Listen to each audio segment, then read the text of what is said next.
salli wa sallim wa barik alaihi. Yang dihormati kaum muslimin sidang jamaah salat subuh Masjid Abu Muhammad Al-Kiron, para pendengar Radio Republik Indonesia serta pemirsa Salat TV dimanapun Anda berada. Semoga kita selalu berdoa Allah Subhanahu wa taala. Adapun yang bertindak sebagai putra subuh kita adalah Ustaz dan Guru Wahdi MS. Ustaz kami persilakan dengan bismillah.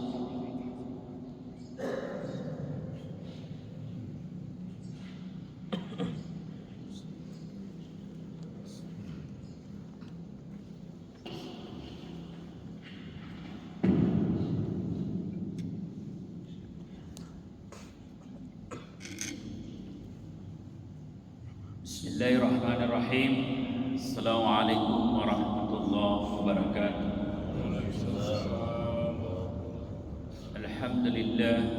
Alhamdulillahilladzi arsala rasulahu bil huda wa dinil haqq liyuzhirahu 'alad dini kulli wa kafa billahi shahida. Asyhadu an la ilaha illallah wahdahu la syarikalah wa asyhadu anna sayyidana Muhammadan abduhu wa rasuluh la nabiyya ba'dah. Puji beserta syukur selalu kita panjatkan kehadirat Allah Subhanahu wa taala. Dengan izin Allah kita masih diberikan nafas kehidupan untuk bisa melaksanakan salat subuh di Masjid Ruhama yang kita cintai.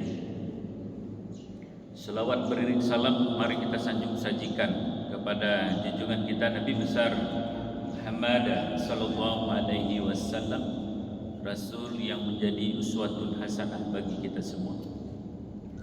Jamaah salat subuh yang dirahmati Allah Subhanahu wa taala. Pada kesempatan pagi yang berbahagia ini kita ingin mengulang kaji terkait dengan apa sebenarnya misi kita di dunia ini yang sudah ditugaskan oleh Allah Subhanahu wa taala. Kehidupan kita di dunia memang seperti menyusuri sebuah jalan untuk mencapai sebuah tujuan.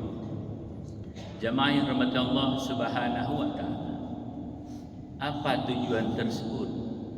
Apa misi kita diciptakan oleh Allah Subhanahu wa taala?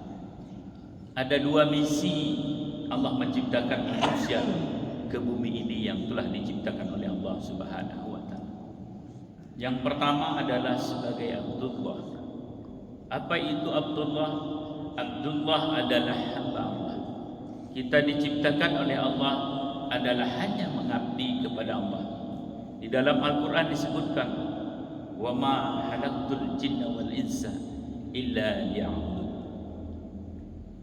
Tidaklah kuciptakan jin dan manusia itu hanyalah untuk menyembah kepadaku, kata Allah. Hanya untuk beribadah kepadaku, kata Allah. Maka oleh karenanya jamaah yang dirahmati Allah Subhanahu wa taala, apa sebenarnya tafsir dari ayat tersebut jamaah yang dirahmati Allah Subhanahu wa taala? Ayat ini bisa kita melihat, kita menafsirkan bahwa tujuan penciptaan kita adalah menghamba kepada Allah. Allah menyuruh kita, memerintahkan kita untuk selalu beribadah kepada Allah, untuk selalu tunduk dan patuh kepada apa yang diperintahkan oleh Allah. Salah satunya salat subuh yang kita lakukan pada saat yang berbahagia ini. Maka oleh karenanya sebagai hamba Allah haruslah tunduk dan patuh. Salat kita salat hadir ke masjid yang kita cintai ini adalah untuk menyembah Allah, untuk menundukkan kepala yang selama ini kita agung-agungkan, yang selama ini mungkin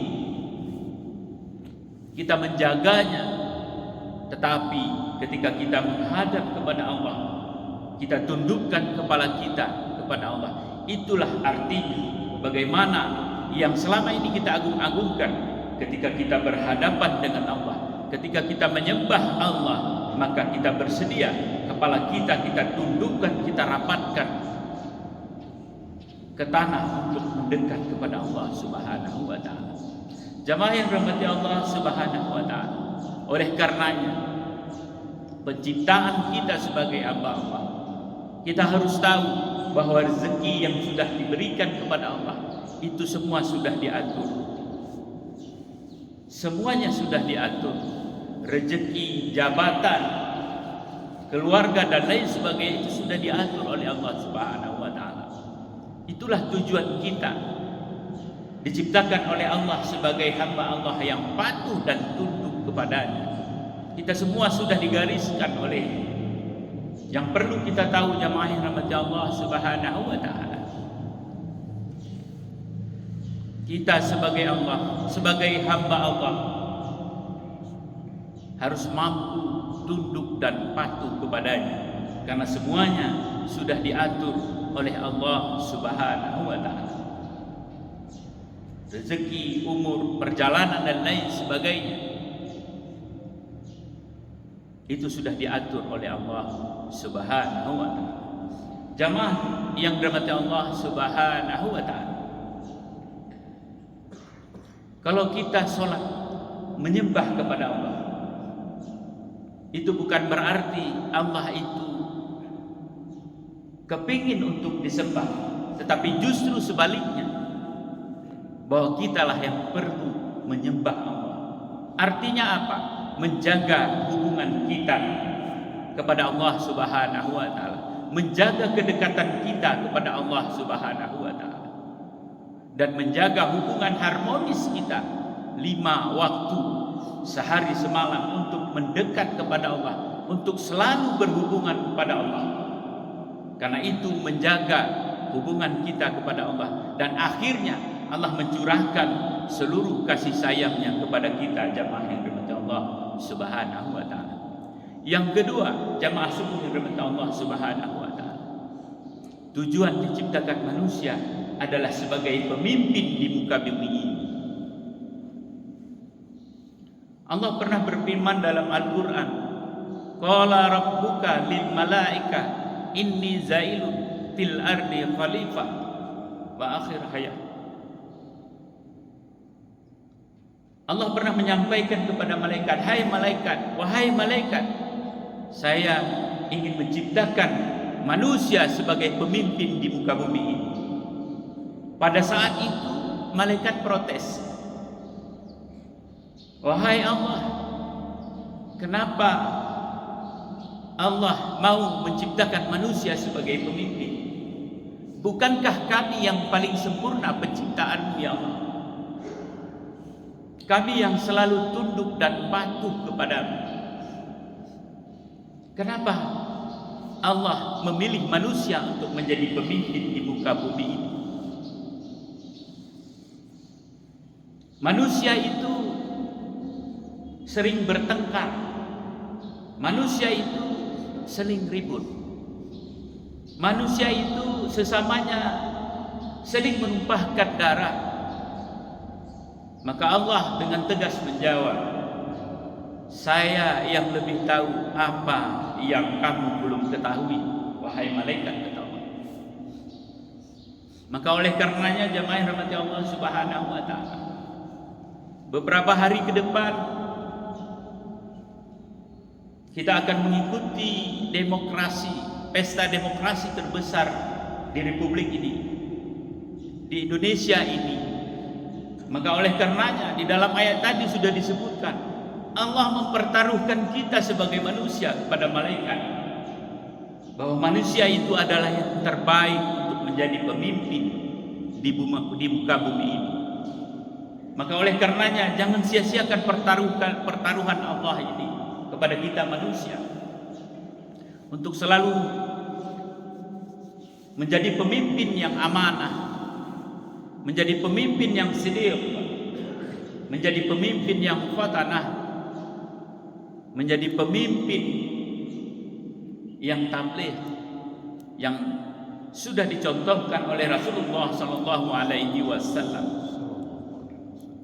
Oleh karenanya jemaah yang dirahmati Allah Subhanahu wa taala, Mari kita pilih pemimpin kita yang memang menggambarkan apa yang sudah diteladani oleh Rasulullah Sallallahu Alaihi Wasallam.